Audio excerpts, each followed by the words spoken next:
Hello and welcome to the Safaricom Newsroom podcast. In this episode, we explore the fascinating journey of philanthropy evolution.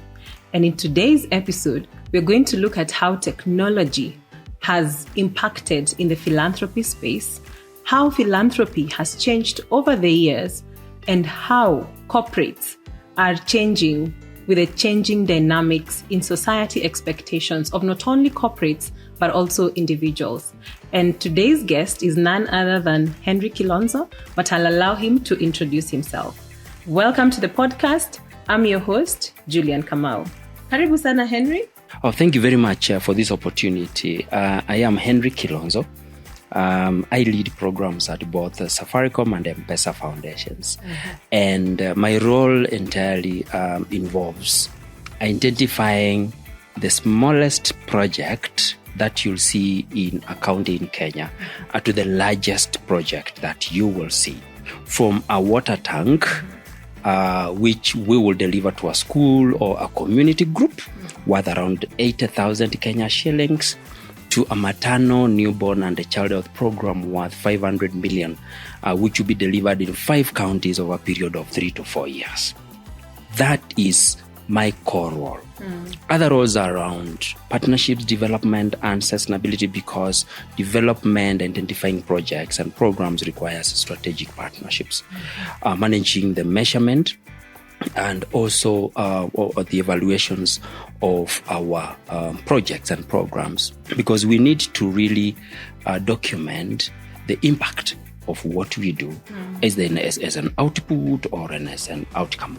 And we also do not need just to measure, to count numbers, like we've reached this number of people, but we need to show what our programs and projects or the different initiatives, of how they are impacting on the lives of Kenyans.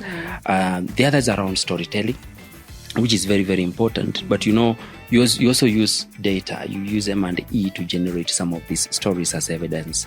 The other role, as far as my job here at Safaricom is concerned, is about the overall communication around how we support our comms team and provide the relevant information for them to tell Kenyans and the world about the impact of the foundations. Resources are important.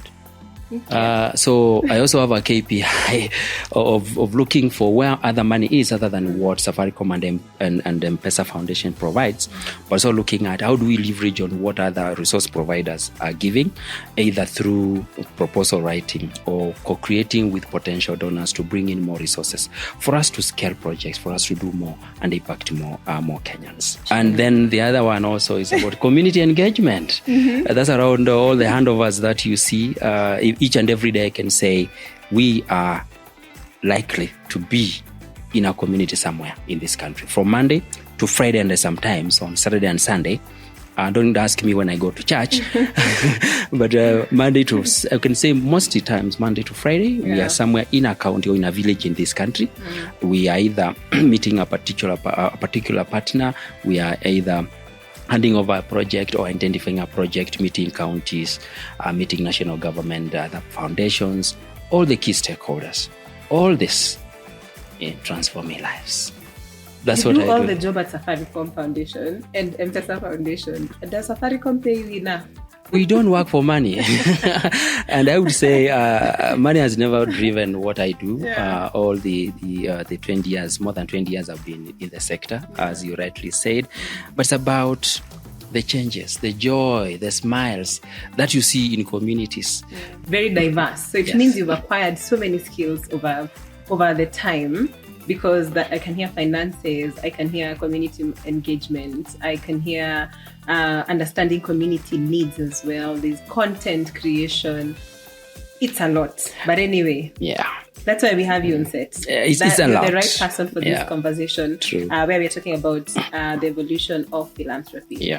So let's pick it from the very top. Before you pick it from the top or bottom, I would say I've had a lot of personal growth as far as my skills are concerned that have played a critical role to enable me deliver what I deliver in the foundations, and just to acknowledge the role of my team members who come in to support in different roles to ensure we all win. Because I trained as an ICT expert, yes, and my first assignment was in a HIV and AIDS organization, fixing computers. But within a month, I transitioned to communities in helping women and children living with HIV access treatment. And just imagine you go to a household and you find a woman or a man or a child who is really, really down. That time we used to call it wasted. They are wasted. The muscles are going because they have no treatment. And then you interest them to taking, ARVs or getting into HIV treatment. And then after 3, 4, 5 months, you find them in their farm. Then the joy. So I had now to say ICT. I think I am happier with the community. And then I shifted now to public health and I went for further training on development, public health, M&E, leadership, among others. So it's been a journey, but driven by what I see on the ground or in the communities and the change that I would like to make or contribute. So now let's talk about philanthropy. Yes. And we'll begin from definition. How would you describe philanthropy in your own words? Thank you. Philanthropy, I can simply define it or describe it as a love for humanity. You can also say it's kindness. You can say it's benevolence. And benevolence or kindness here does not mean the give of money only. It's giving of your time, giving of your skills, giving of your property, all what is, within your reach, without expecting much from the person that you give. That is now the kindness and generosity, the benevolence. And that is we shall be seeing as evolved over time. Where now we expect more than just receiving. Yeah. So I'd like to know, how was it when you started out in this industry? How was it then? Yeah. Thank you. With philanthropy, there is what we call the feel-good philanthropy. Oh, Safaricom have given me a water tank. They are very nice. They have brought us water. The feel-good. Oh, we've given them water. We've given them the desks. That's what we call the feel-good. And most of the feel-good philanthropy, people don't expect like returns. Or they don't expect more of accountabilities. I've given you, I go away. You need a chicken, I'll give it to you. You feel good, I feel good, I go away. And most people do not come to bother on I gave this community chicken. Did they multiply? Did they even pass on those chicken to another community, among others? So that has been the world of philanthropy, where people are kind, people are benevolent, and they go find a needy community. They need water, they need water tanks, they need chairs. They give and go away. That is what it used to be. But we've seen, things evolving, more accountability, or even if for the smallest project, more measurement, more resources required, more partnerships being developed out of that, just to ensure that people are more involved in the issues on the ground, not just to support, but also to get to the root cause of those. So there is that development or transition now from just giving, but to giving and expecting more accountability.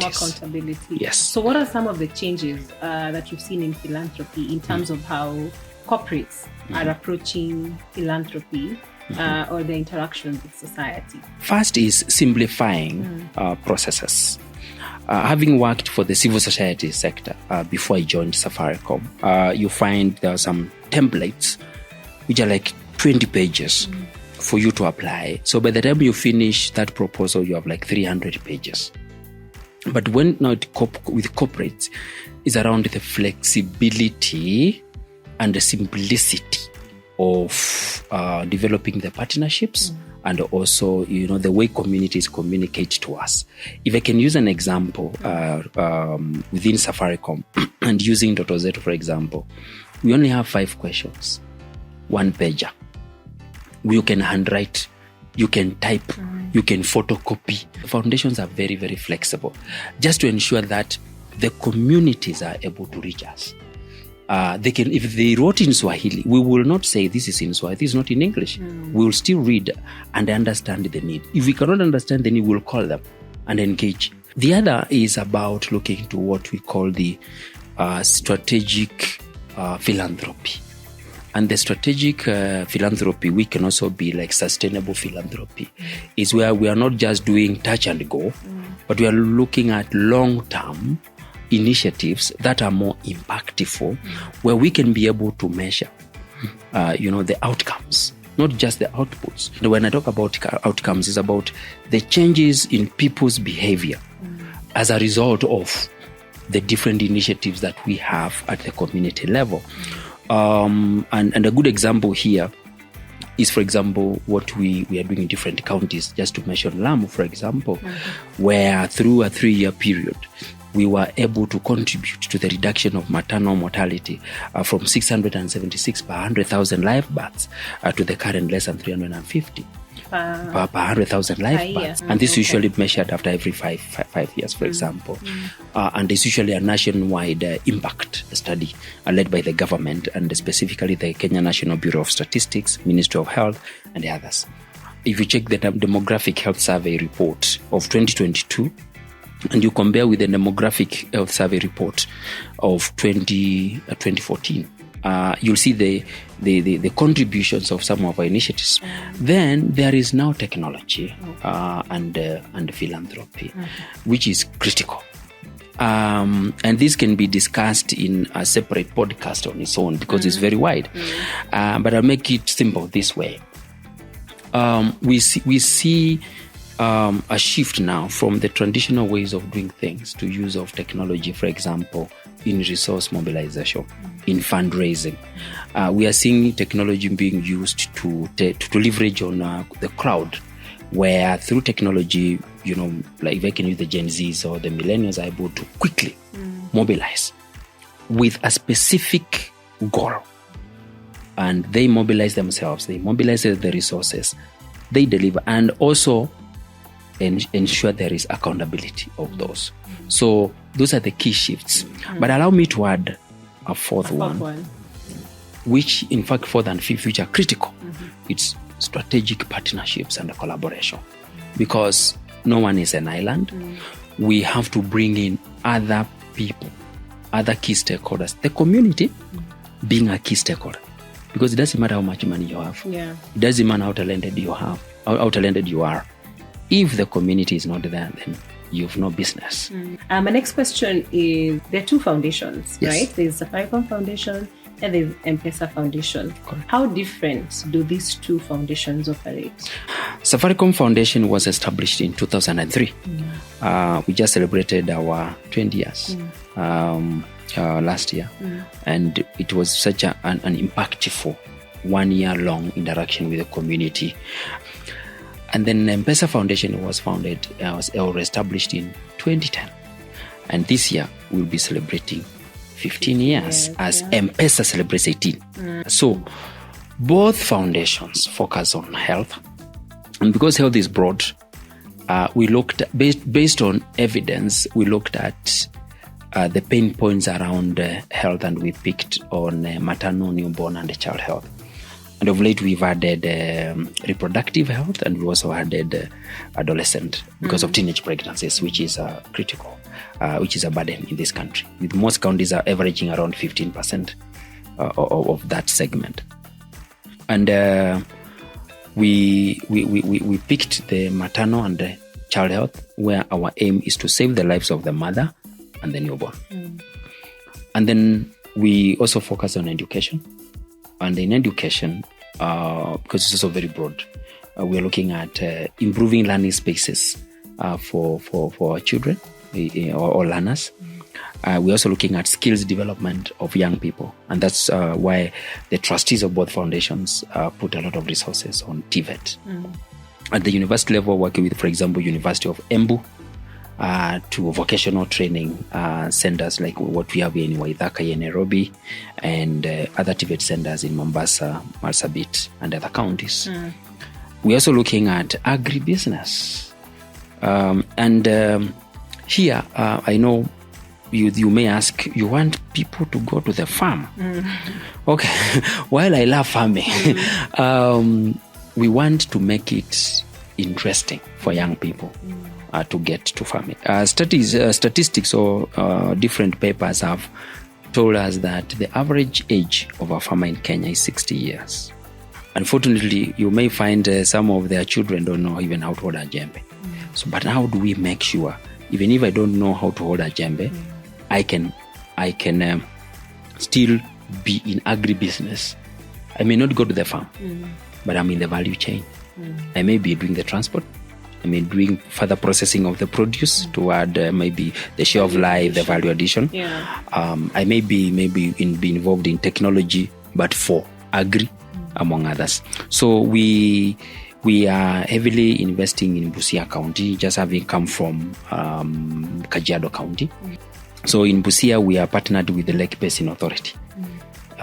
Lake Basin Development Authority, who have given us acres of land. I think we are doing like 60 acres in Busia. And we have room to also have access to the 18 counties in the Lake Basin region to do agriculture. But we are using the Busia project as a pilot for agribusiness, where we're looking at the continuum from the farm to the fork. That's an economic empowerment. But looking at agribusiness, enterprise development, and also ecopreneurship. That's a mouthful. Looking at, as we address climate change issues or challenges in this country, what are the opportunities for young people to earn income? Could it be in establishing of seedlings and selling? And as Safaricom, because we have targets of millions of trees, how do we also have some seedlings by young people? Also, we buy from them in the different counties and support them. So the two foundations, so they focus on, in simple terms, health, education, economic empowerment, and integrated water, environmental conservation initiatives. So we focus on same things, but the main difference are two. Yes. Number one is the scale of the projects or programs. M-PESA Foundation focuses on large scale, long-term, integrated projects or programs. In fact, we can say we pilot at the Safaricom Foundation and scale at M-PESA Foundation. A good example is the medical camps. We started medical camps with Safaricom, but now we are doing 2 medical camps a month with the M-PESA Foundation. Allow me to give the second difference between the two foundations. So while the management team manages the two foundations, we have 2 foundation board of trustees. So Safaricom Foundation has a board of trustee, which is chaired by Mr. Joseph Ogutu, and then M-PESA Foundation has a board of trustees, which is chaired by Nicholas Nganga. So that's the difference. So when you're planning, there are some problems that are very perennial. Yeah. What does the foundation do? For example, we know every year there's going to be drought, there's going to be floods. I mean, it's happened for the last, I don't know how many years. Yeah. So in line with what you talked about, sustainable philanthropy. Yes. How does the foundation, or rather the two foundations, plan to avoid the recurrence of these issues? Allow me to use the Nyalani Dam project, which is in Kwale County in Coast. In 2014-2015, with the M-PESA Foundation, the foundations funded the rehabilitation of the Nyalani Dam. Communities donated 100 acres. The foundations, and we are partnering with the Kenya Red Cross, we got that land subdivided into quarters. So each household was given a quarter. When you do the maths, you get at least 400 pieces of quarter acres of land. So those are 400 households. We got Amiran, the agronomists. They went and we did total drip irrigation of the farm. And then farmers were trained not on farming. First thing, change of mindset. Because it starts from the paradigm shift. Exactly. From subsistence to agribusiness. So I'm growing this to eat and also to sell. To sell. And that worked miracles. So let me take you back to a few years back when during an interview you did mention that shared value was a trend in the philanthropy space. Is that still the case today? I'll use M-PESA platform as an example of shared value. I'm a dealer, so I'm making money. You are Safaricom, you're also making money. Shared. So I make something, you make something. So you're celebrating, I'm celebrating. Layman's water. I am a believer that water should never be free. Yeah. I know you may have different views. I know you may ask me, what about if the community cannot afford? Water is the basic unit of life. Yes, but my view should never be free. Yeah. Because if you make it free, that's the reason they brand it your project. But even if you charged 5 shillings per 20 liter gallon, jerrycan, when you aggregate the 5 shillings, when the pump breaks down, you'll have money to repair. When the pipeline breaks down, you'll have money to repair. And it keeps it sustaining instead of waiting for somebody else to come and fix it for you. What I'm understanding is that it's more of a mindset thing. Yes. Yes? Yes. So everyone has something to give. No one can say that I cannot contribute to anything. I just need to be given, whatever it is. So it comes with responsibility, even for you as the one who's been given. Exactly. So maybe you can tell us more about what is Ndoto Zetu, what was the reasoning behind starting this initiative, and what exactly does it entail? We all have our community dreams. They can be big, they can be small, they can be short-term, they can be long-term.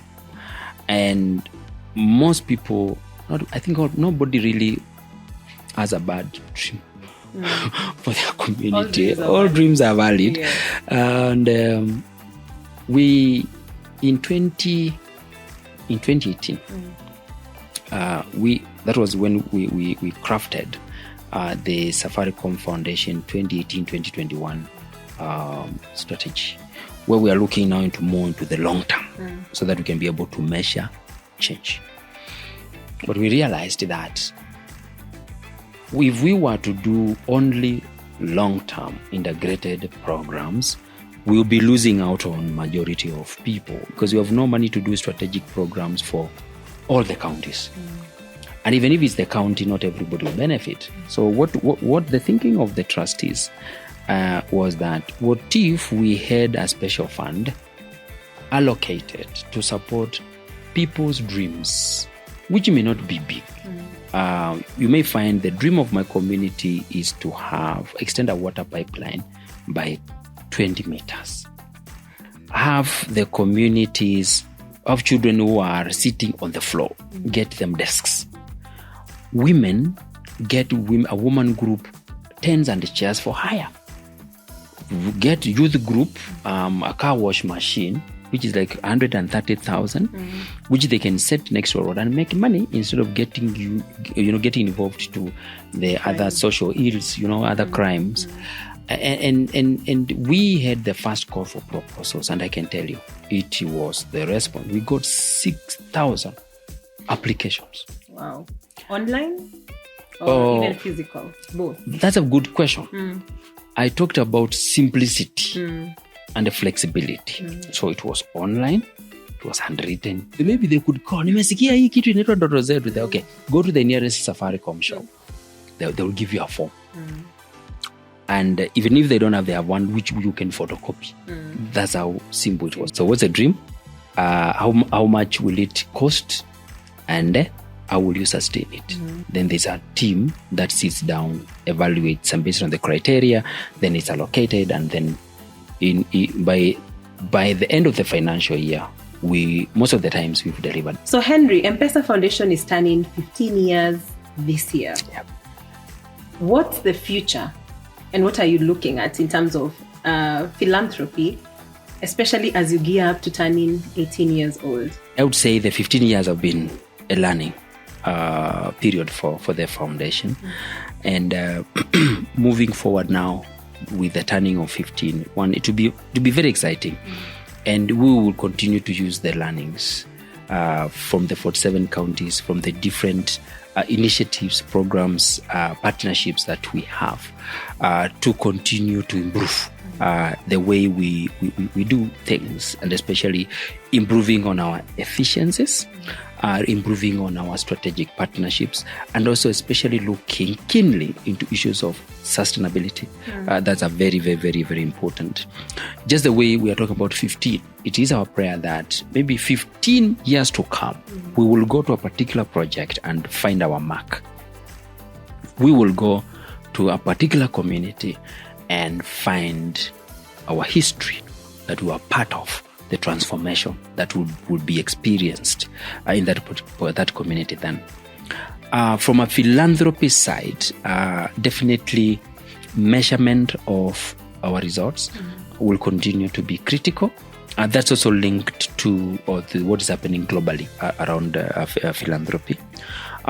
Looking at how to integrate technology more into our programming, into our different initiatives, from program design to program implementation to operations to telling the stories. That's going to be critical. Strengthening our strategic partnerships with the different stakeholders. Could be the civil society, the universities, the government, national and the county, and also our peer foundations within Kenya and also in the region. That's going to be critical. Leveraging on the different population segments and just singling out the Gen Z and the millennials. Currently, we have a group of millennials that are coming up, very wealthy. And these are the millennials that may be, children or from families where, for example, the wealthy who are now maybe 60, 70, 80 years. But now the millennials, we're going to see a lot of changes, fast decision making, demand for more accountability. And they're now bringing in the Gen Zs who are, fast to mobilize, ask for accountability. And because we are in the technology era, I'm very optimistic that it may come a time where you may not even need a proposal from the community. You just need a photo, send on WhatsApp, and it convinces you that there is a need here. And a process of addressing that need starts. So we are going to see decisions around community engagements being done faster, definitely because of technology and others. And also accountability. That the way, initially there wasn't much demand on accountability because people wanted just to do good. But now we're seeing a lot of accountabilities. That's still going to be there. But where the donor or the resource provider is also held to account by the community, not just the donor having either the implementing partner or the community accountable, but also the donors being more accountable. Why are you doing this? Why are you asking me these questions? Why are you investing us? And we're going to see increased shift from what we call corporate social responsibility to corporate social investment. That's very important. I know it may be, depending on how people look at it, it may be a matter of semantics. But when you look at the real meanings, CSR is like just the traditional philanthropy. But now we as Safaricom and M-PESA Foundations, we say we invest in communities. And that is going to continue. when you invest in something, what do you expect? You expect returns. Yeah. And that's exactly the kind of philanthropy that we are going to continue seeing. And bringing in the issues which you asked about, the shared value. We are now in philanthropy, we have what we call impact investment, where it is not just me getting in a proposal and the trustees funding it, but tell me the impact. Or tell me, I want 1 million people in Kenya in 20 counties to have access to water. That is the impact. Then, okay, let's look at the investment. How much money do I need to invest in that? So me or Safaricom and M-PESA and the others are not looking at the woye, but we are looking at what is the impact from the investment that I put in. So the implementing partner will be held more accountable. We're going to see increase in engagement, where I am not just a check and report organization, as I said, but we are sitting together. We are getting clarity on the problem together. We co-create the solution together. And we engage in the implementation. And here it means, is what I call, you build the ship as you sail. Now let's address the issues, ethical concerns that come with philanthropy. Yeah. For example, concerns around the power dynamics, especially when you're giving huge amounts of money. Yeah. How do you address that? Thank you. That's a very good question. And it reminds me of this question. Who has the power when it comes to philanthropy? Is it us as Safaricom or M-PESA or the PLC? Or is it Wanjiku? Is it the community? Who has the power? I worked for a donor organization just before I joined this great company as Safaricom. And it was a very wealthy family foundation. And we went to a very large organization, and the owner of the money, that's the head of the family, said, we want to give you these millions of UK pounds for this number of years, and to do this in wash, and you have to do 1, 2, 3, 4.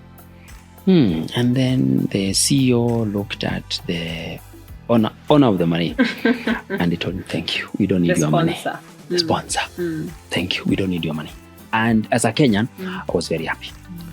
I see power shifting from the guy who has the money to the recipient. Now, I'm building on the answer to the ethical issues in philanthropy. Why am I giving to a community? Am I giving to a community so that they can worship me? If the answer is yes, that's unethical. And even as Safaricom, do we support or enable communities in the 47 counties? So with the primary objective for them to be our customers? My answer is no. We do it because it is the right thing to do. And also, if communities thrive, what happens? Businesses do what? Thrive as well. And that is the spirit of our purpose, transforming communities. The other one, the other ethical issue around philanthropy is accountability. It's about issues of transparency. If you are going to the community without declaring why you are going to that community, the kind of development that you want to have, and without involving them in articulating their problems, looking for solutions, and being part of the solution themselves, it's unethical. We have to involve the communities. It's very ethical for them to be part of that. And maybe on to my last question today. What inspired your interest in this space? And I know you spoke about it in the beginning, how you transitioned from the ICT sector to philanthropy. Yeah. But what has sustained you? Because I'm thinking two decades of doing philanthropy, What keeps you going? Do you ever feel down at some point and wonder what's the point? Because I'm imagining if I'm seated where you sit and there are 6,000 applications that are coming through, but I'm only able to do 300 of them. How does that leave you feeling? Or how do you motivate yourself to keep doing what you do, and to also see so many initiatives that you wish you could fund, but you know you are not able to at the time? It's a very good question and very real. We say as Safaricom, we are in the 47 counties. But have we resolved all the issues around the thematic areas that we focus on? The answer is no. Has the government resolved with all the systems? No. Now, we are only capable of doing what our resources are able. The further they can stretch, our competences can stretch. However, bringing in other partners to also help us. Reviewing 6,000 proposals and picking only 300 is a pain point. Because as I said, we do not say no because they're not good proposals. They're good. But also we have a limit. And even within the Pamoja scheme within Safaricom, and I want to appreciate our colleagues because they've been very, very supportive. Every year we have called for proposals. We get 300, 400. Unfortunately, the resources that the trustees have allocated for this, and they're very generous, can only do 70, 80. And we feel it. And it's something that we've also already shared with the trustees are aware of the good proposals and the challenge that we as the management of the foundations face, that we get so many good proposals, the needs are there. Is there a way we can also have additional budget? And we pray that soon we get more resources. And I can tell you, even if we get more resources, we'll get more proposals. Exactly. So the most important thing is do my honest part. Let us, Safaricom and M-PESA Foundations, let's do what we can do to our best. We call it stretching the coin, stretch the shilling. And in development, we call it low investment, high impact. You put in this, you get this. And that's what we've been doing with our partners. Allow me just talk about the role of partnership, internal and external. At the foundations, we have a team of around 12 colleagues who do a fantastic job with the leadership, from the director to the chief to our CEO and the trustees. But our colleagues in all the divisions, from the CEO's office to the channels, they really support us a lot, because every year we deliver more than 800 projects. So identifying those, delivering those, handing over to the communities is not easy. If our colleagues are not supported us, we cannot.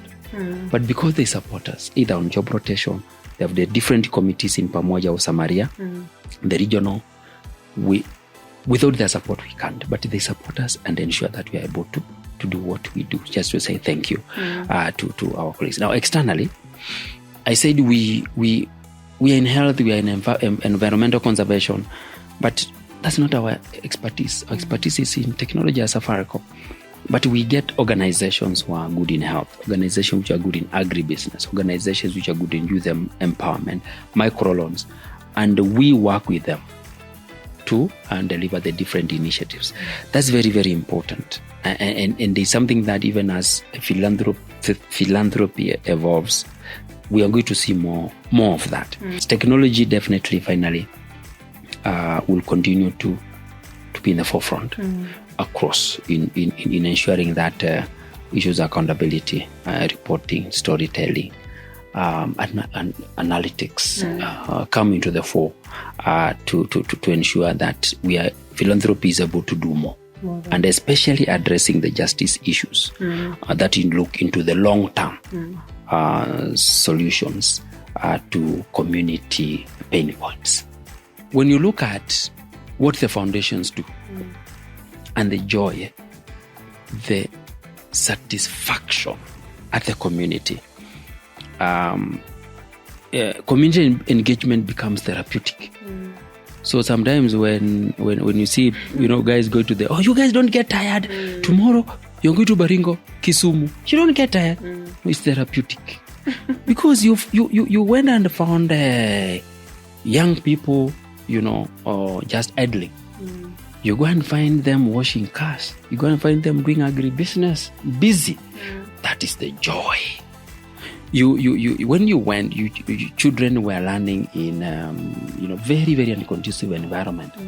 The foundations have already done a whole school, and then go, wow, it's not even a primary school; can be called an academy. Wow, that is the joy, and we don't get tired because we have the passion, and when you focus on something, you think about more, you innovate about it more, you feel, I want to be part of this every time. And that's what drives the foundations team. Because what we do without passion, you'll get burnout. You can't do it. Because the team on Monday is in Mandera. On Saturday, they are in Narok in a medical camp. How does it happen? It's passion. It's passion. A Chinese philosopher called Lao Tzu one time said, go to the people, love them, live with them, and when all is done, they will say, we have done it ourselves. Thank you. Wow, that's a really good parting shot. Yeah. It's been so amazing having you on Safaricom Newsroom podcast. Thank you. Today, I have learned so much. It's been such an eye-opening session around philanthropy. And thank you so much, our viewers, for tuning in to this podcast. And today we were speaking about the important topic that is the evolution of philanthropy, the history, joining the dots, and also looking at the future of philanthropy. And today, one of my biggest takeaways has been empowering communities, or rather, when communities thrive, businesses also thrive. Thank you for joining us. Remember to catch us on Spotify, YouTube, Safaricom Newsroom website. And I've been your host, Julian Kamau. And until next time, cheers.